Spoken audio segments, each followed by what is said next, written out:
All right, well, thank you for joining us today in our second episode of our interview series hosted by Soundsystem Cultures. Today we have a very special guest, and he is just one spoke out of three of the dynamic domestic dubstep triad known as Ternion Sound. Like that. Welcome. That sounds rehearsed. It's not at all. I come up with alliteration on the fly, obviously. That's awesome. But welcome. Thanks for you. sitting down to talk with me today. Course. We're very excited to have you here in Chattanooga. So it's been a long time coming, but I would like to talk to you today about Ternion Sound, if that's cool. We can do that. I love that. Okay, cool. Well, I guess we'll start at the beginning because, you know, the beginning of Ternion Sound is something that we're very familiar with. Indeed. Can you tell us about the origins of Ternion Sound, how that plays into Infrasound Music Festival, and how it sort of came to be as a project? Yes. So I don't know that there would be a Ternion Sound without Infrasound, and maybe we could even say there. I don't know if there'd be a Ternion Sound without Soundsystem Cultures LLC, because just to rewind time really quick, 2016, Infrasound, the infamous mud year, which was that's a whole story in itself. But myself and Jack and Andrew were all attending, and I think Jack and I were scheduled to play, maybe just Jack that year. But because of all the logistical craziness with the weather, there was an opening time slot. AXH couldn't make it, and so they some staff basically asked Jack and Andrew if they wanted to play to fill the time slot, and then they asked me if I wanted to join them on set, which to me was like just a massive, like, oh my God, I get to play with Andrew and Jack. This is a huge honor, because they were like my idols before this. I was going to shows and following them in their footsteps. So we got to play a set together at the beach stage where Soundsystem Cultures was running the sound. Our first time that we all met. And we had so much fun playing that set that it was certainly some sort of spark amongst us that was like, that was really fun, and we're all familiar with each other. We all were like a fan of each other's projects, definitely me, of what they were doing at the time.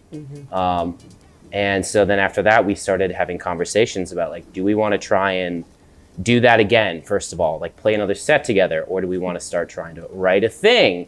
And it was right around the same time that all of our tastes were kind of shifting towards, well, we'll say away from the heavier side of all that dubstep and into like more sound design and deeper music, and kind of looking backwards at all that influence. So our tastes kind of were aligning, and that was just kind of where it all started for us. Was like that set was the spark that set us on fire for the project at Infra, and you guys were there. Yep. There.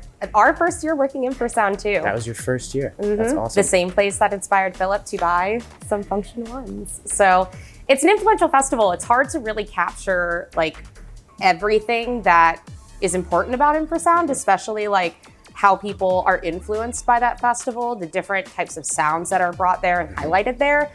We try, like you guys just released a full-length video of your recap of Infrasound. Main stage, amazing. It was just a few weeks ago. It feels like we're still there.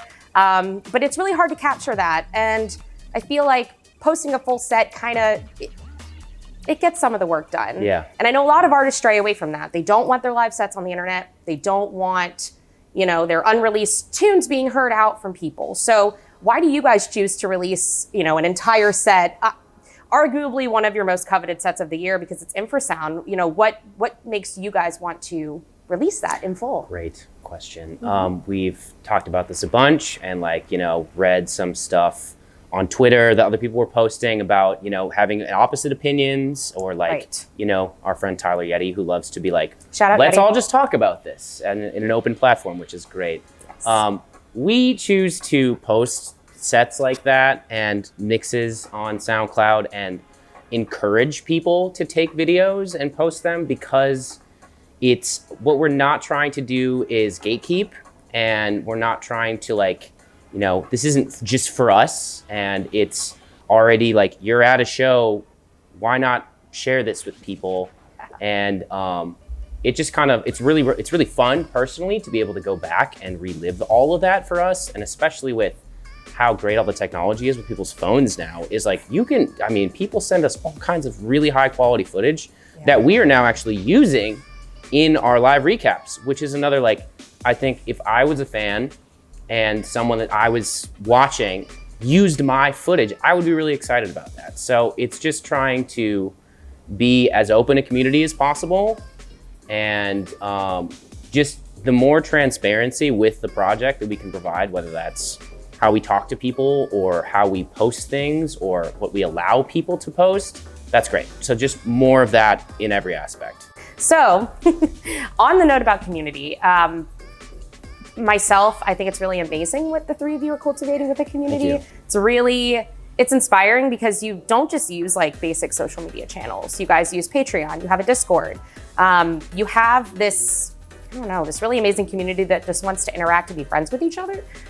So how do you approach cultivating that community and avoiding there being too much of a drastic difference in a power dynamic between an artist and fans? Yeah, we've been talking about this a lot as of late, but the point I think we're really trying to continue to push is that we're trying to make a really conscious effort to get rid of the idolization factor that exists in just music in general, we'll say. There's always this dynamic of, you know, this powerful thing that it is to be on a stage, on a pedestal, and we're trying to just kind of get rid of that ideal because we're just people, and we want people to understand exactly that. And I feel like there's been a lot of really bad stuff that has happened as a result of this power dynamic. I don't even have to tell you, you know what I'm talking about. But a conscious effort to avoid that. And also like having, you mentioned our social media earlier. You know, we have a Facebook group, sure. It's the worst of our social medias because it's impossible to reach people on there. Facebook sucks. But all our other medias, we have a Patreon that it just feels really great because people keep telling us that it's super worth it. And that was also something that helped us get through the loss of all of our touring last year. So it feels really mutual to be like, we can provide, you know, some people are signed up for private lessons and we do sample packs, and, you know, we're giving the patrons the newest music that we're writing, which I think is a lot of the heads are like old school DJs, and everybody would be like, what are you doing? Why are you giving people the newest things you're writing? And it's, again, an attempt to avoid the gatekeeping and to just be like, you are paying us monthly for this thing. And so we want to make it feel super worth it. And so that feels really great to be doing all the Patreon stuff. Feels like the balance is going great. And then I will mention our Discord is the funnest thing that we have for social media. I can attest, it's very fun. It's so great. We're just constantly keeping up with a whole bunch of channels that most of which, we'll say the majority of them are music related, but tons of them are not at all. Yeah. But it's just a place where people who we've fallen in love with a common thing. Like it's about this like bass music community and like our artist project wanting to be as welcoming as possible. So like there's channels about pets and you'll find me in the kitchen tab all the time, or sound systems, and just like sharing things that we like in this, you know, maybe lesser used social media than a lot of the mainstream ones. But it feels really good, and it's great to also like, there is nothing more fun than when your Discord people, you get to meet them at a show. And it's just, there's already this, it doesn't feel like we're strangers anymore because we, you know, talk on the internet a little bit in this like weird place where we share things together. So along with your social media, you do a show called Ternion Selects. Can you talk about that, and can you explain how important it is for like, especially up and coming DJs and producers to have these radio shows where they hear not just artists that have, you know, 50,000 followers on Instagram, but they also hear artists that have 10 followers on SoundCloud, just like themselves. You know, what do you think that the importance of that is for an up and coming artist? So for us personally, a chance to try and build out a bigger network of people that we liked their music so that we could actively trade with them.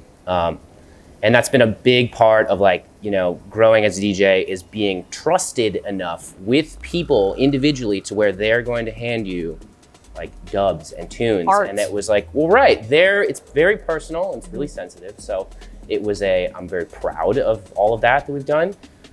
Select specifically was a chance for us and me to take things that people trusted us to have and to put it on hopefully a bigger platform for them and for us to just have a base of like, I get to play our releases before they come out and give them more exposure than just all of a sudden when the EP drops and everything. What I'm trying to do is share with people stuff that they haven't heard. And if people ask me for like music recommendations, the easiest way for me to do that is to just point them to Selects. There's full track listing for everything. Sure, there's some question marks on there if they don't allow that, but it's hopefully a source of information if people are looking for stuff they haven't heard. And it feels really good. It's always felt really good as a DJ to find things that people don't have. Yeah. So to be able to like get that for myself, but also I'm sharing that to another community, that just feels great. And it's a chance for, it's really humbling to hear from friends and peers that they're super excited when we play their music on our little SoundCloud radio show. And it's great practice for me all the time. I get to hype music and people that I think deserve more of a spotlight. Like it's who? just this fun little radio show. Like any names? whom? Oh yeah, man. Yeah. I will say there's a lot of Russians right now that are absolutely crushing it. Q100, Kircha, anybody from the Dub Rock crew, all of them. Nice. Americans, my boy Mista has been featured a ton on out Selects. Mista. Die by the Sword, Connor, love him. This is a rabbit hole, to be honest. There's Countless. a lot of up and coming, really good talent. It's inspiring. Check out Selects if you want to find more artists. Check out Selects. Shout out for that. Do that. It's great. I mean, there's so many artists out there, whether or not they're established or up and coming and brand new, that are on your radar, both Ternion Sound and then before with all of your solo projects. Yeah. And now same vice versa. You get on their radar and you find their music and promote it and showcase it and feature it. And there's 3 of you in Ternion Sound. So how do you guys sort of synergize together when you're talking about collaborating to make music or just doing music business things? Or, how do you guys work together knowing like, there's so much music you're all getting from so many different people, planning out the sets together and finding a balance and a harmony that works for all of you? There's a bunch of things I could say on this question. As far as the, how do we filter through music that other people are sending us? Like we were just talking about Selects. So I have a separate whole email built. If you want to send us tunes, turnionsounddubs@gmail.com. Do it. Plug. Do it. Sorry. But so like we built out this whole other email address, and the whole point of that was like, this is where we do the music trading from. So I run this email and SoundCloud account, and I'll go through. We also have like a separate tab, we have our little bins in our email thing to talk about our organism. Try and be really organized if we possibly can. But I will be basically the first filter for the majority of the music that people send to us. So listening through, everything. I listen to everything that people send us, and I'm happy to do it. I know some people will just pick music from people that they trust, but I feel like it would be a disservice to these people putting themselves out there. So I try and listen to everything that people send us. Facebook, SoundCloud, all their SoundCloud, wherever, Instagram, you name it. So filtering through all of that, picking the stuff that I think my gentleman would like or that I want to play out. And then, so after like the first filtering, then I'll sort all of those tunes to Google Drive, where when Andrew and Jack want to, and they were like, okay, I want to go find something new for this show. Here it is, all organized beautifully by month and by artist, so they can either just like, oh, I know this guy, I'll pick from there, or Jack usually downloads the whole bin, and then he'll go through it all. Nice. But at least as far as the filtering through of music people send us, that's how that works. As far as currently like collaborating and music writing stuff, this is one of those things too that keeps changing over time. And it feels like for us, there isn't this is the way that we write the tunes for each of us. It's totally different and constantly evolving. We used to have a studio all together, the 3 of us, and we would always meet, Ternion Tuesday, we would all come in. Andrew was always there in the morning, Jack and I would stay later. And sometimes we would it was like this mashing of ideas all the time. We wrote a bunch of music that way. And then right around the same time that quarantine was happening is when we all were already thinking of just because of the way that the writing style had progressed, having our own studios. So we kind of made that move, and it was convenient, of course, because we all had to stay at home so much. And it was like, well, of course, I'll just have my setup at home and I can write here. And so that's kind of the way that our music writing has shifted, is a lot of individual writing, and then we'll share everything together, talk about it again. Sometimes we'll do like, 5, 6 versions of the same tune to really like fine tune it. Andrew is doing the majority of the writing right now. He's staying at home the most. He's got his private lessons and his wife and his dog. And Andrew's always liked to be like the homebody, the producer, and he can come out to shows when he wants, or if it's like a really special event. And Jack and I have been tackling the majority of the touring, at least for the past year and a half, or a year, we'll say, because last year kind of didn't exist, aside from early spring. But so then Jack and I will, on occasion, we will come up with a work in progress idea, send that to the group. We'll talk about what we like and don't like. And then either one of us will finish that tune, or we'll bounce it all the stems, send it over to Andrew. He'll go through another mix, add the sparkle, like we like to call it, on the tune. If it needs like a little riser here, or like an effect to make this feel like it's a completed thing.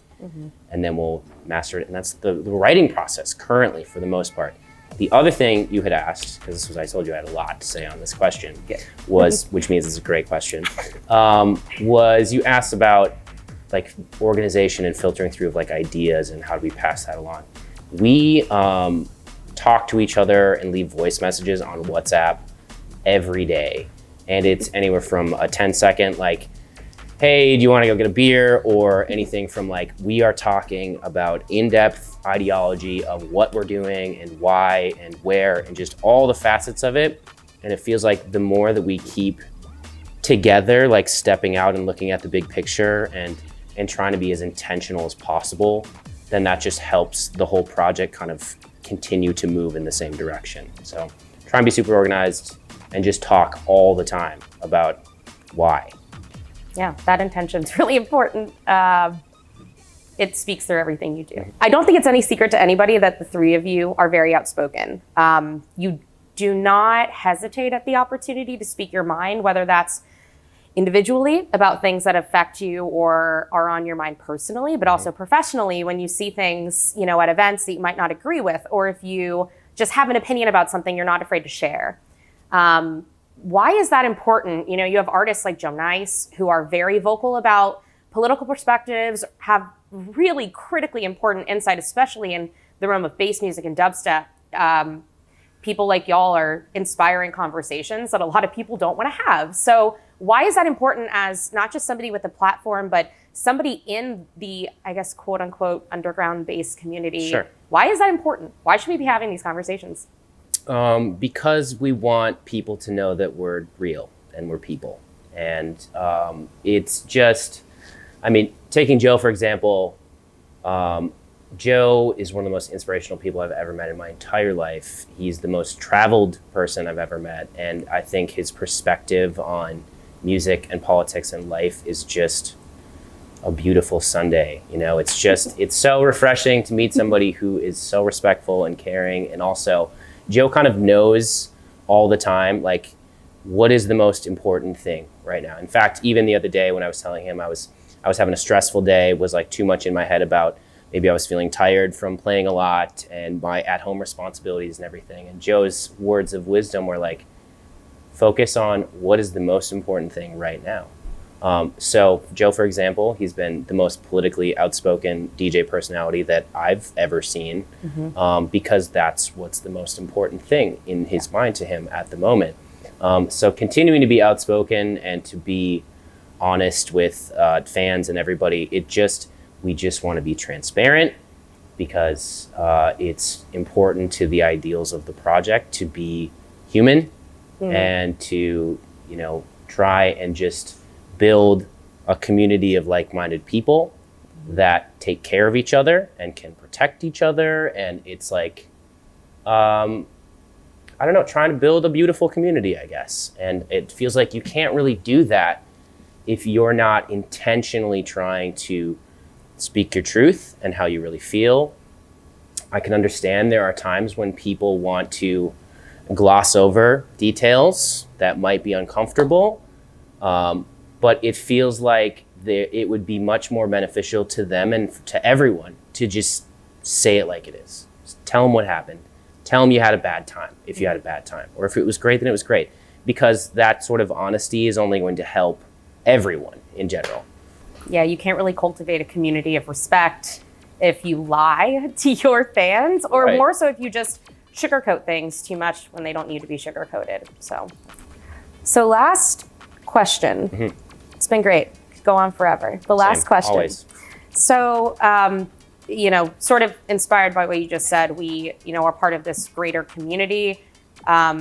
We love everything about what we do, like going to shows, producing events, bringing a sound system around. You get to you get to travel all across the country and come to places like Chattanooga, Tennessee, and then jet set off to Denver and back and forth across the whole country and the world. Mm-hmm. So what does sound system culture mean to you? A lot of things. Immediately, of course, simply because of the business name makes me think of you guys, of course, mm-hmm. with, who you are, mm-hmm. what your intentions are, which is to like create a proper experience, like bass music show experience. It's sort of, personally, it is an obsession and a love for bass music that is done in the coolest and best possible way, in the safest and best environment possible.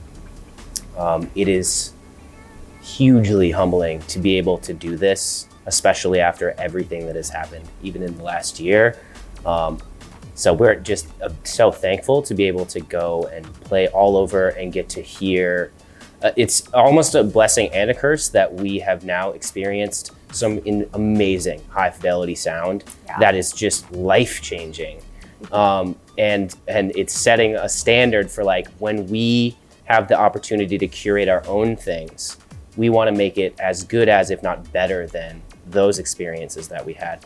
So it feels like, and even amongst dubstep specifically, it's a really small world and everyone knows each other. And it's so cool that we all like this thing, this like good sound in a cool space with people and producers. And it is truly a community like I've never seen before in my life. And I'm totally in love with sound systems and all of that entails.